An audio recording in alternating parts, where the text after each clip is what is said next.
it's that old adage of surrounding yourself with people that are smarter than you. When I say smarter, are more knowledgeable in the areas that you're interested to become more knowledgeable. It was one of the very big driving factors, not just the level of technology coming here to censor, but also the people in this business already that I had respect for, that I knew would drag me to a higher level where I wanted to go. That was my goal, right? Be better than you were last year, for example, or whatever.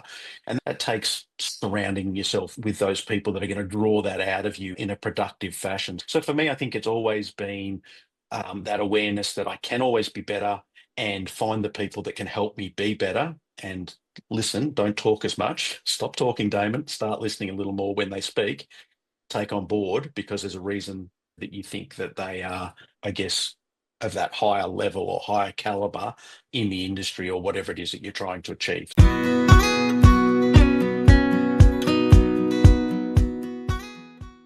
Welcome back to the Property Management Podcast. And today we're diving into something way bigger than business.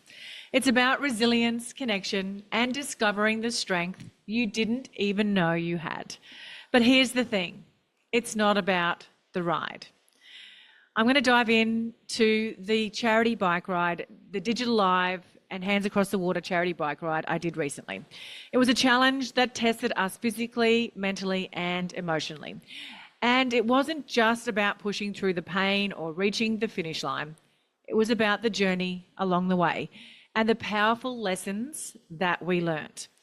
And let's be real, in business and in life, there are days when you feel completely overwhelmed, exhausted, and of course, ready to throw in the towel.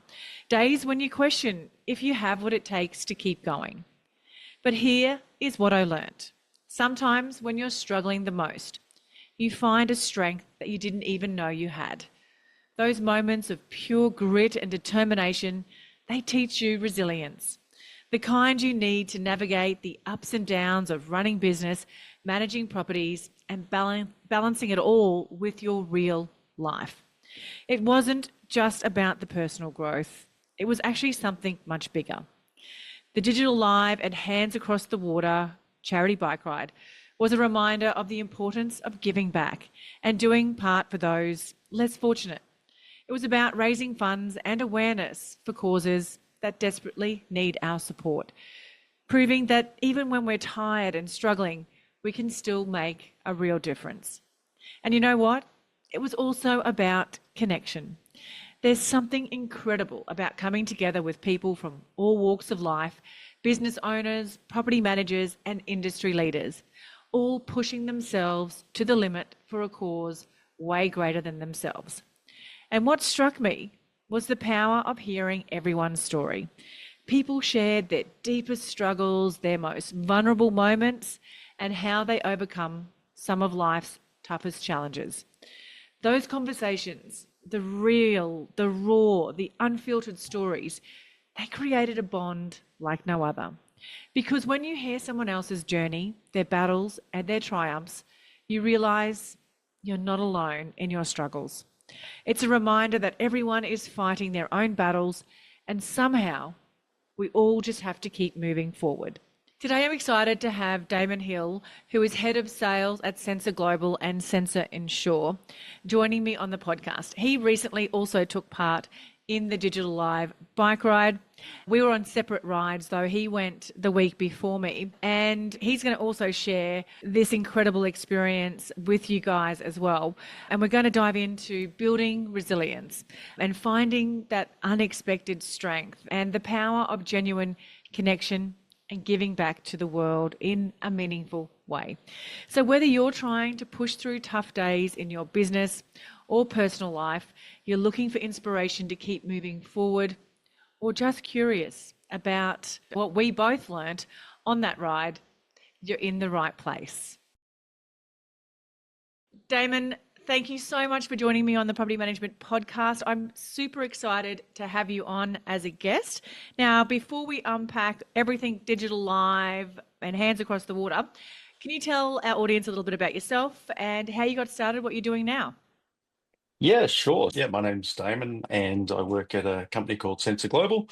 And what we do is we provide solutions, safety solutions for homes, both in the real estate industry, community housing, and other areas, retirement and so on and so forth. Yeah, look, it's funny, I actually come from a completely different world than this. I come from a world of professional motorsport for 30 years and then ended up connecting into sort of the real estate and the housing industry through an ex-client of mine in professional sport and who owned a business that was providing those services. So that's how I've ended up in this industry sector. And now I've moved on into to coming over here to Sensor. So it's been a very different journey, but very exciting. And you've really dived into the real estate industry, and you were part of the Digital Live Hands Across the Water bike ride, which was 500 kilometres in 5 days across Thailand. And it was a life-changing experience in so many ways. So let's unpack a little bit about our experiences on this bike ride, because it's definitely not about the bike ride, is it?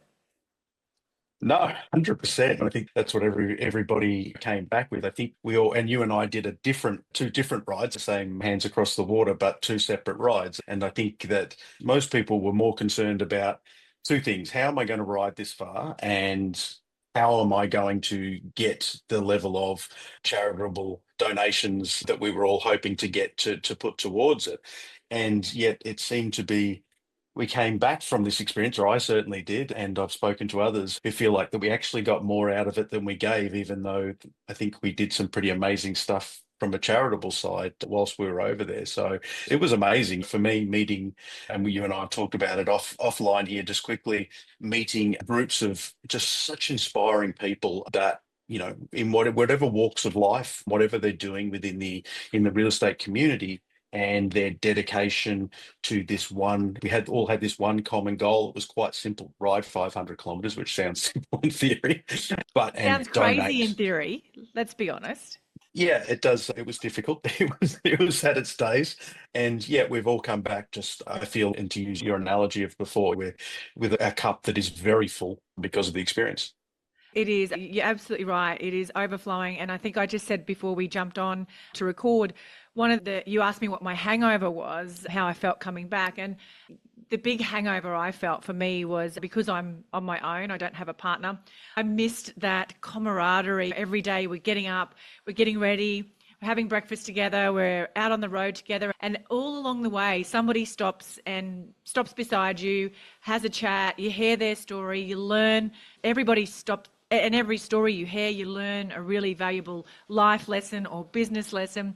So when I came back, and then you're riding the 100 kilometres, then get ready, you have dinner together, have a few glasses of wine or not, but you're sitting around talking and you're immersed in a community of people. And I came home and I really missed that community of people. So I'm going to put that question back on you. What was your hangover when you came back?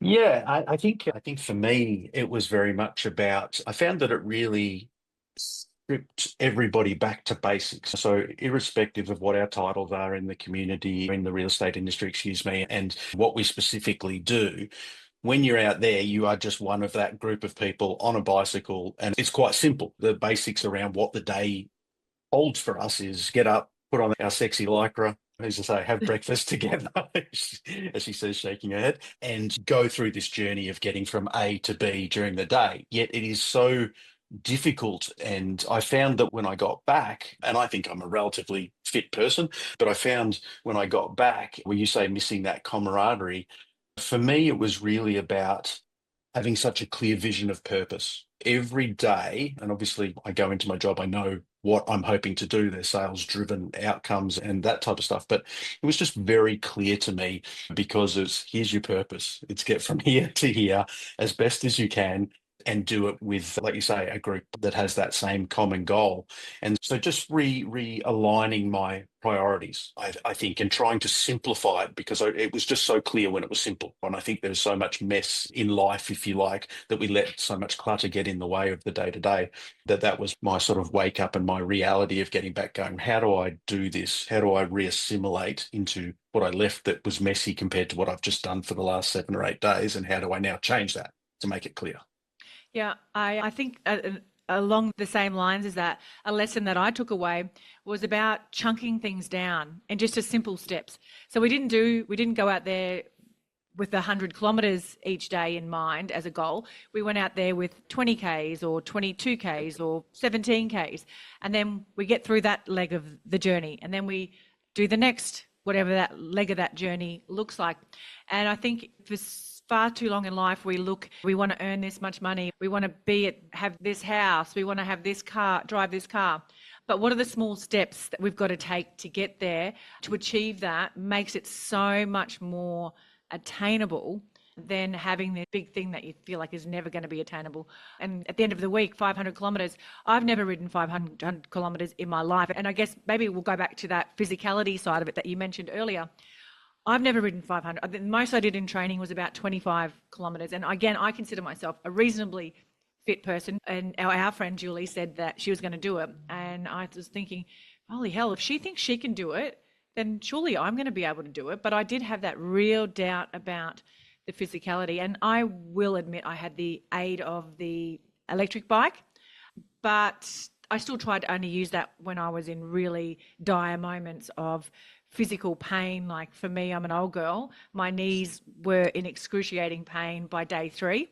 But it's amazing what your mind will tell you can't do, but you can physically do it.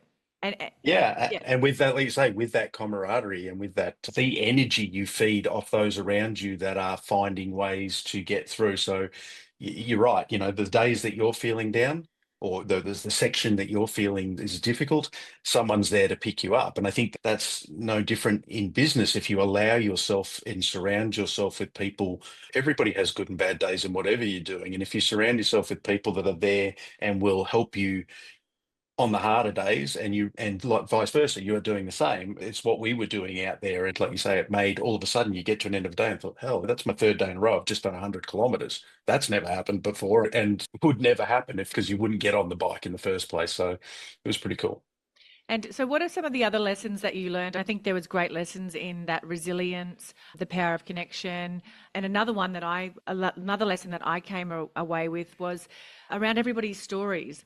I heard some incredible stories, some incredible hardships and tragedies in people's lives. And yet here they were riding 500 kilometres, done some incredible things in business. And the lesson that I took away was that we're all going to experience some sort of hardship in life. It's how you come back from those hardships that actually defines you, not the hardship. Yeah, 100%. I would say most people, obviously, we focus on our own challenges in life on that journey. And sometimes you feel isolated that you're the only, like it's right there, right? It's in our own heads all the time.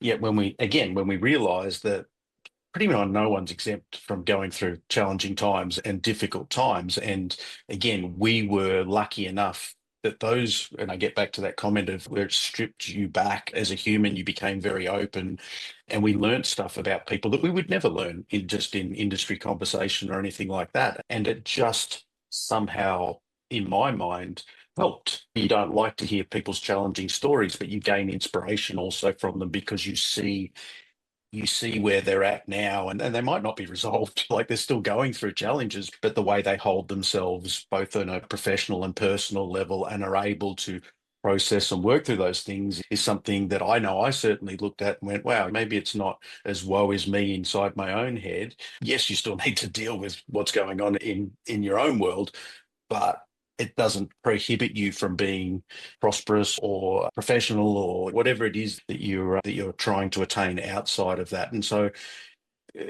those things, that connection, I think that for me was the real connection of that stripped back and people still wanting to talk to you. They realize you at your probably most vulnerable and average, and yet they still wanted nothing more but to help get through whatever that challenge was at that moment and sit down and share time with you and thought no less of you because of the stuff that's in the background that we don't really want to share because we're embarrassed by it or whatever. So yeah, it was cool. Yeah. Tell me, I shed a lot of tears while I was writing. I had a lot of emotions that I think I'd had buried down inside me. And I felt each conversation I had was just cracking me open. That's the best way I can describe it. I just got cracked open a little bit. And I found myself again like talking stuff that I felt shameful about or I was embarrassed about. And people have perceptions of, especially online, have perceptions of who you are and the type of person you are. And I felt myself having these really raw and open conversations. And I spent a lot of time crying, especially when I was on my own and I had a conversation might have just touched something in me. And I'm just curious, did you have some of those really deep conversations that kind of cracked you open in places, or you were holding on to things that you didn't really realize was still affecting you in your life? Yeah, absolutely. Again, as you say, it's that cracking open, wearing down. Yeah, I found I was talking to people that realistically I hardly even really knew, but was being extremely open about feelings or emotions or journeys. And yeah, taking that back, and I think of an evening, not just being physically tired, but being mentally tired also, and trying to process. I felt like I was learning on overdrive. As a personal journey for me, it was like, here's this period of 6 days, 7 days that is just like hyperdrive of personal awareness. And yeah, it was very, and that was my hangover, right? At the end of it was trying to work out how I took all this processing that somehow I've managed not to do in so many years of my life to date. I'm not going to tell you how old I am, and yet open myself up and be willing to accept that at this point in time. And now what I do with it. Yes, it was emotional. It was hard on the legs and the heart as well. And what about then when you got to the orphanage? Because as part of the ride on the last day, we get to ride in to the home where the kids are, and we all get a kid that we ride forward throughout the journey. What were your sort of thoughts and feelings and experiences around the culmination of the journey? I was absolutely stuffed that day, like literally the one section before we stopped and went in there, I was physically done. I to the point that I actually got in the van and went the 1 kilometer to where we were going to stop and regroup. So for any of you that haven't done the ride, getting in the van is obviously not ideal. That means you're not riding the bike, but I was that toasted that I needed to do that. The And yeah, there's no shame getting in that whatsoever. That's, No, absolutely not. yeah. It was needed. And thank you, Mark. I'm going to have a shout out to Mark, who got me from Elite Agent, who actually did not speak to me for about 15 kilometers. I was about 3 inches off his back wheel. He knew I couldn't talk, and he was the only way I actually got through that last stage was just him dragging me along. He was on the e-bike. I wasn't on an e-bike, and he knew that I just needed him to keep pedaling. I'm staying with you. So thanks, Mark. Yeah, look, the culmination, I think for me, it was as much that moment of going in there. There was anticipation because obviously I had no idea what I was going to see. We had our little team Flamingo, which Haley Mitchell was part of, and Haley had done it before. So I'd heard stories of, I guess I had preconceived notions on what it might be like. And then to think, hang on a minute, how am I going to process this? It was that. And there was also, I'm not going to lie, there was a big part of it that I was sad because I knew it was coming to the end of the ride. I knew that was the item that was going to end this amazing journey that I'd been having. But that quickly went out the door as soon as we turned the corner and saw those kids, and have words to describe what that was like. And I just don't think you would do it justice. But it just, anything that was my personal concerns about having to go back to reality went out the door. And I had a kid grab me by the hand, a dog jump up and lick my face, and I was dragged off, and the festivities began. Yeah, it is such an amazing experience. And you're right, there probably isn't words to describe how it feels because the journey actually starts not just over those 5 days, it actually starts in the build up. So I think I signed up 9 months out. So the journey started, the preparations, the fundraising, the training, everything started. So for a lot of people, it might be a 12-month journey. And to get to that stage, yeah, I don't know, my bucket was overflowing, my heart was full, there was tears streaming down my face, and I felt a really great sense of accomplishment. It was like something I didn't think I would be able to do, something that I wasn't sure what I was going to feel. It, but overwhelmingly, I think it was just that amazing sense of satisfaction. I've done this. What's next? I think I was like already thinking about the next ride or the next journey, the next challenge, the next way that I could give back because I really loved that feeling was incredible. And maybe for me, I hadn't felt something like that in a very long time. something hadn't, probably hardened up my heart a little bit. And like I said, that was probably where the cracking open sort of happened for me. And things have changed since I've got home as well. Just letting that openness back into my life. Some incredible things and opportunities are starting to happen for me. It hasn't just been the bike ride, it's now post bike ride. The changes that I experienced there are now creating a different world for me. So I'm really Yeah, grateful that's for that. that's fantastic. Yeah, exactly. Are you feeling overwhelmed and thinking about selling your rent roll? Don't worry, you're not alone, and HDNU is here to help. Whether you're ready to sell now or you just want to plan for the future, the friendly and approachable team at HDNU makes the process simple and stress-free. Hello, yes please. With over 30 years of expertise, they're not just about crunching the numbers. They genuinely care about helping you maximise your agency's value and get the best outcome for you. Their sales readiness bundle is like having a trusted advisor by your side. They'll work closely with you to assess your agency's key factors, create an easy to understand heat map of your strengths and opportunities, and then sit down with you for a 90-minute workshop to guide you on what to do next. They'll look at everything from rent roll earnings and rent arrears to compliance and team performance and explain it all in plain English. If you're planning to sell soon, HDNU can even handle the whole process for you, from finding qualified buyers to negotiating the deal. Their friendly, professional team takes the stress out of selling so you can feel confident every step of the way. And to get started, simply book in a meeting with the team today. Their link is in the show notes. They're here to help you move forward with confidence. Let's be real. Compliance is one of the biggest challenges in property management, and it can be overwhelming to navigate. It's time-consuming, stressful, and let's face it, one missed compliance check could lead to serious legal and financial risks, and no one wants that. That's where Sensor Insure comes in. Powered by smart sensor technology, it offers highly competitive building and landlord insurance, bundled with an ecosystem of smart safety devices.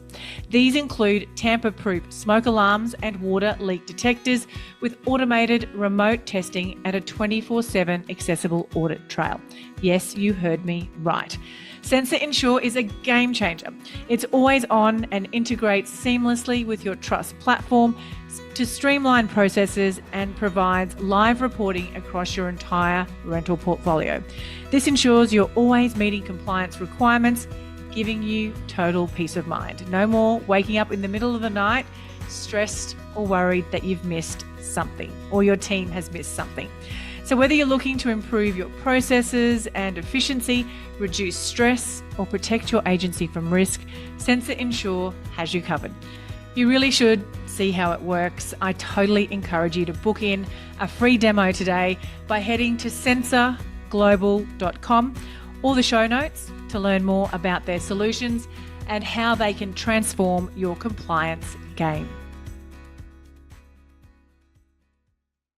It's if you can bring whatever percentage you can back, you're going to be a lot better person. And I don't mean that as in you're a bad person if you haven't done it, but I just think you'll be a lot more content as a person because yes, it's the old Brene Brown vulnerability thing at the end of the day, isn't it? And really, we had an accelerated version of that and we allowed ourselves to go there. Can we hold on to it? And that's the key for us. And then that giving, that piece that you just talked to, which is genuinely the change that we made because of our hard work, because of that 12 months you spent thinking about, I've got to get up and ride 20 kilometers today to try and be in shape. And everybody was going through that in our own little silos around the country. We didn't know each other. You and I knew each other. We didn't obviously know lots of people from the ride.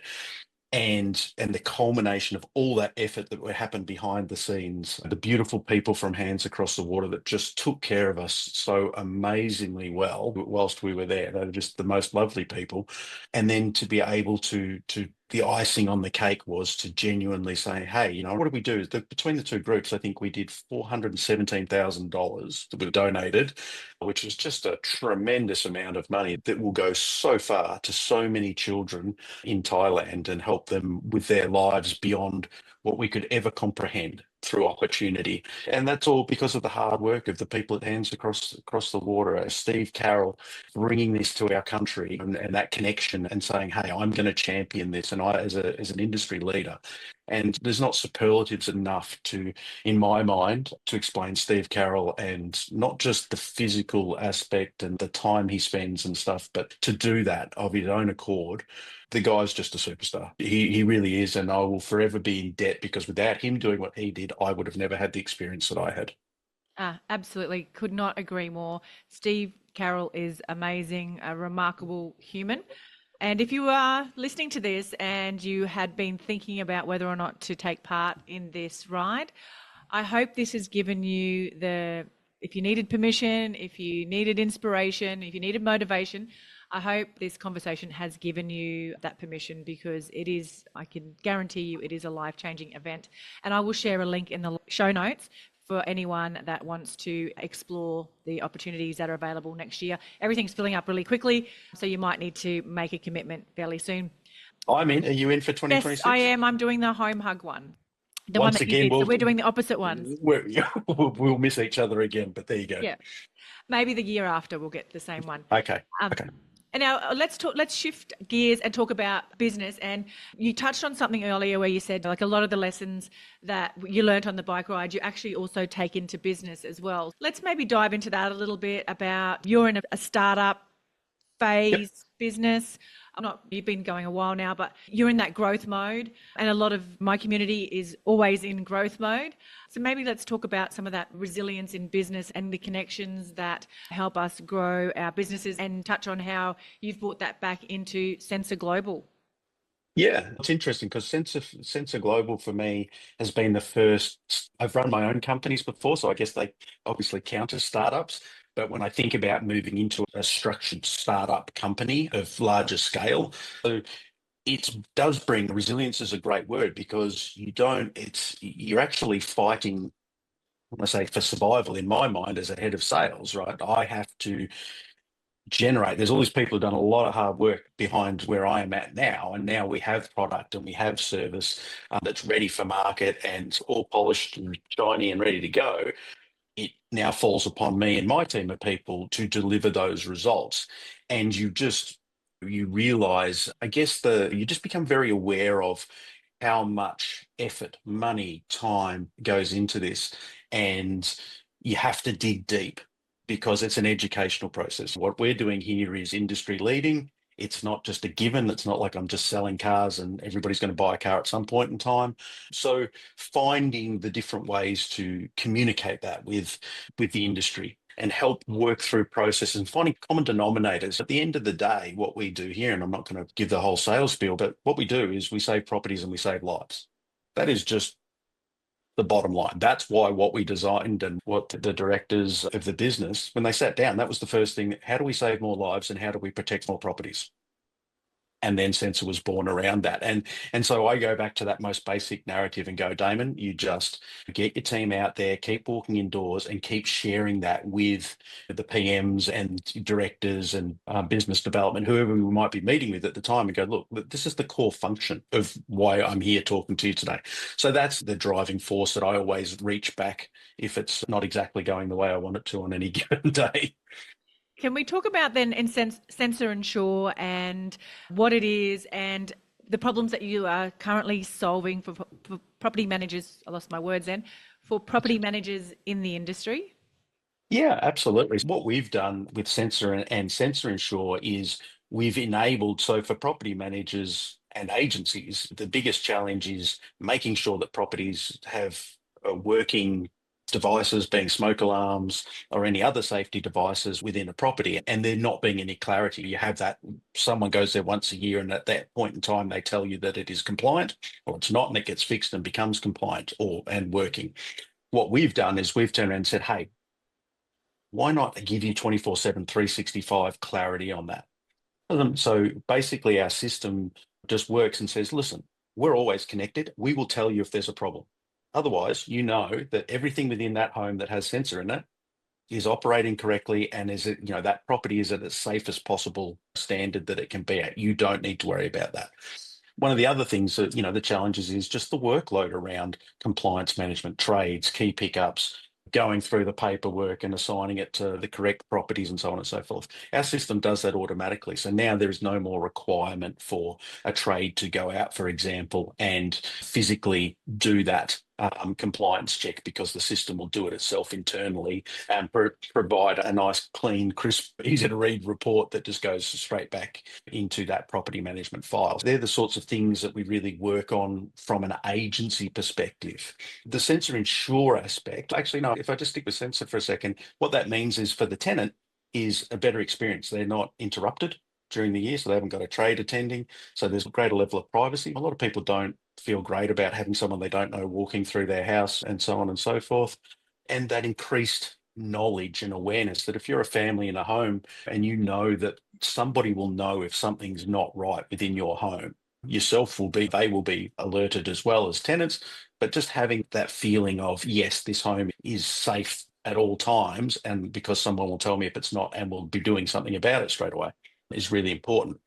The sensor insure aspect is the piece of how landlords get it, right? Because this is a landlord thing. So basically what we've done is the short version is we went out and we went to insurance and said, hey, what would help you save landlords money from an insurance perspective? And they said, water leaks is a massive issue with us, right? So we've got water leak detectors that we put into the homes as part of this sensor package. So effectively now the landlord can just jump on, get an insurance quote for their sensor insurance quote, which is not just property insurance, but it's landlord insurance as well.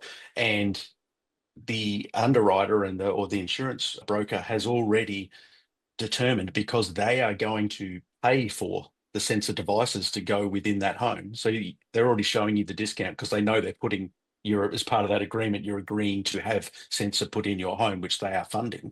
So you're saving money. So from a landlord's perspective, it's great. They save money, bottom line, and at the end of the day, they do have the latest technology within their asset, being their home or that home that they're renting out.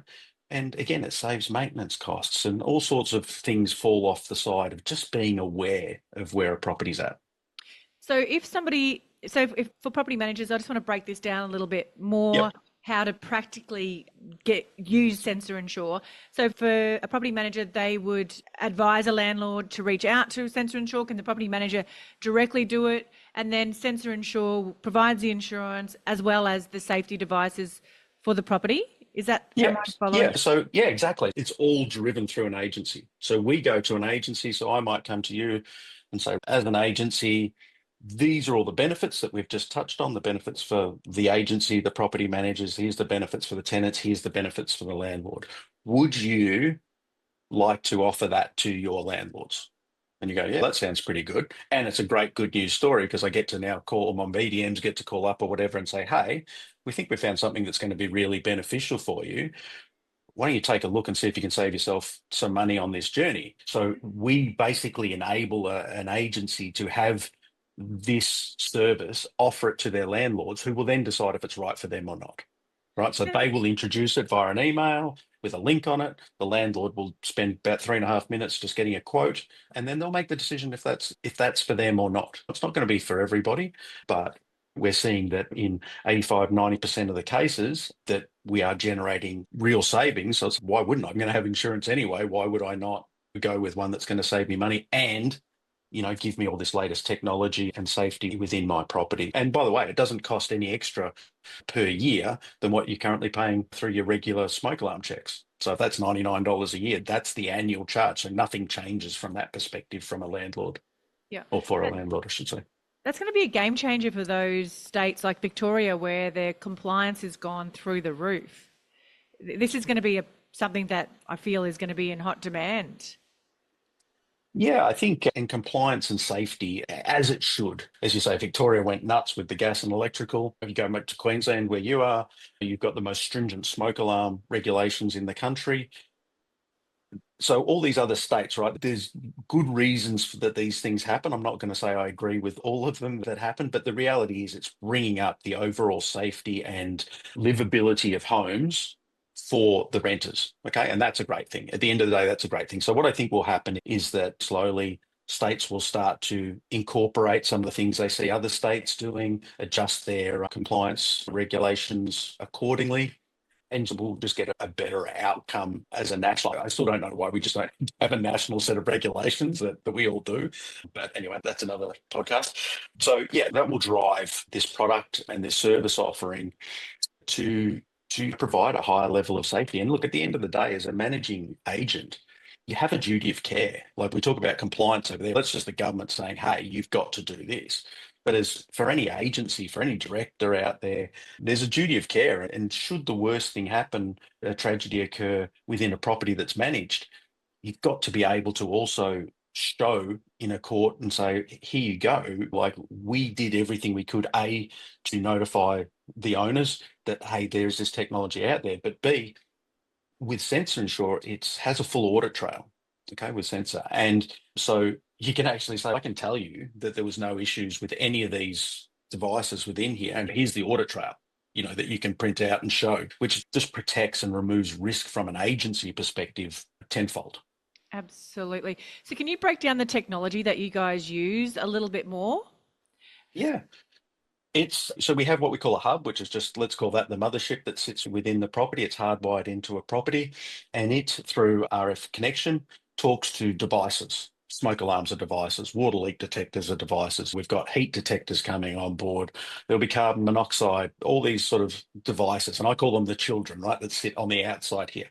So the devices or the children talk back to the hub all the time. And if the hub is mum, and mum sits there and says, oh, I can't see something that I'm expecting to see, it's at that point in time, it will notify. Now, it maybe can't see, or I'm getting a warning signal from a smoke alarm, i.e. it's going off, a water leak detector has detected water. So it sends that message back. And then what that does is it simply sends that message through SMS. It goes into a dashboard as well, but through SMS to the property manager and also to the tenant.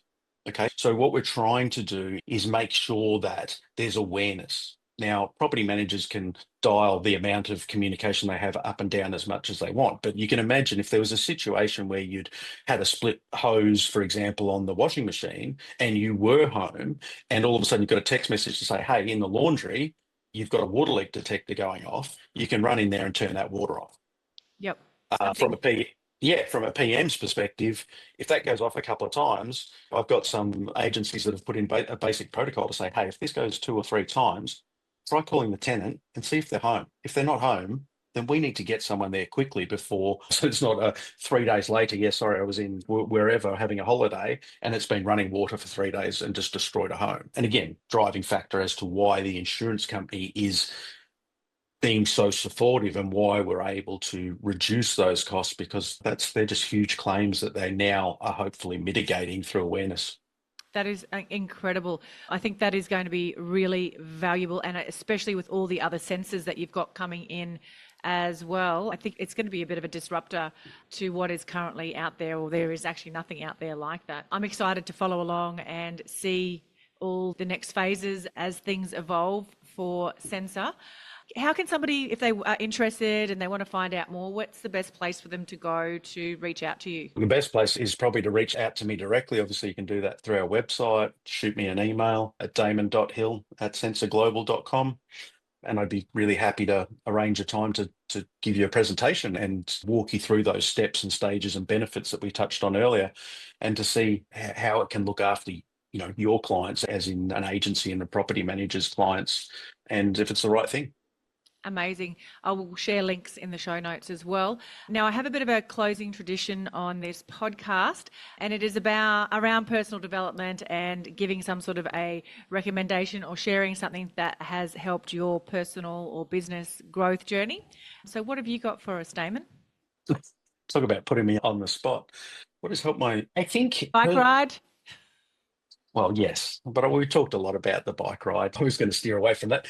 I find for me, it's that old adage of surrounding yourself with people that are smarter than you. When I say smarter, are more knowledgeable in the areas that you're interested to become more knowledgeable. It was one of the very big driving factors, not just the level of technology coming here to Sensor, but also the people in this business already that I had respect for. There was that I knew would drag me to a higher level where I wanted to go. That was my goal, right? Be better than you were last year, for example, or whatever. And that takes surrounding yourself with those people that are going to draw that out of you in a productive fashion. So for me, I think it's always been that awareness that I can always be better and find the people that can help me be better and listen, don't talk as much. Stop talking, Damon. Start listening a little more when they speak. Take on board because there's a reason that you think that they are, I guess, of that higher level or higher caliber in the industry or whatever it is that you're trying to achieve. So I'm about surrounding myself with great people. And if I segue back to the ride very quickly, there is certainly some amazing people within our industry, and they're not rare. There's a lot. Most people have something to give. So find those people that have what you're looking for. Amazing. That is brilliant advice.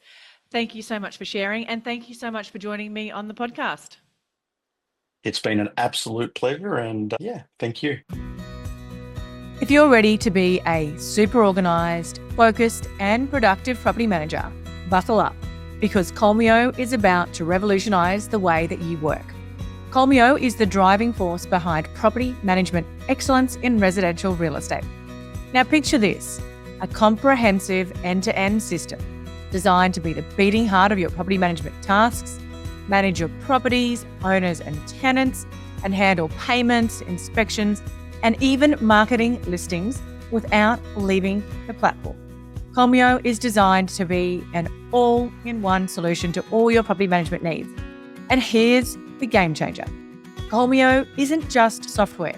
It's been awarded the most innovative prop tech scale up in 2023. Yes, you heard it right.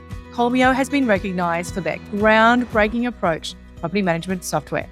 How good is that? So property managers, whether you're a seasoned pro or just starting out, dive into the future of property management with Colmio.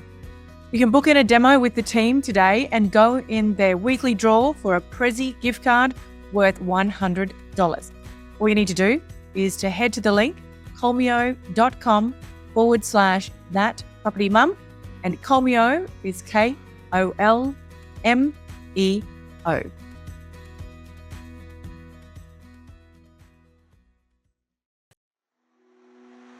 Can I ask you a quick favour before you leave this episode? Now, we all know how important reviews are for businesses these days, and mine is no different. If you could spare just a minute to follow, rate and review this podcast, it would mean a lot to me. In fact, what would get me super excited is if you share this podcast with someone in the industry who you think might need to hear some of the episodes right now. And if you'd like to find out more about working with me or any of the products I have to help you start, grow or scale your property management business, head to my website, thatpropertymum.com.au, or check out the links in the show notes.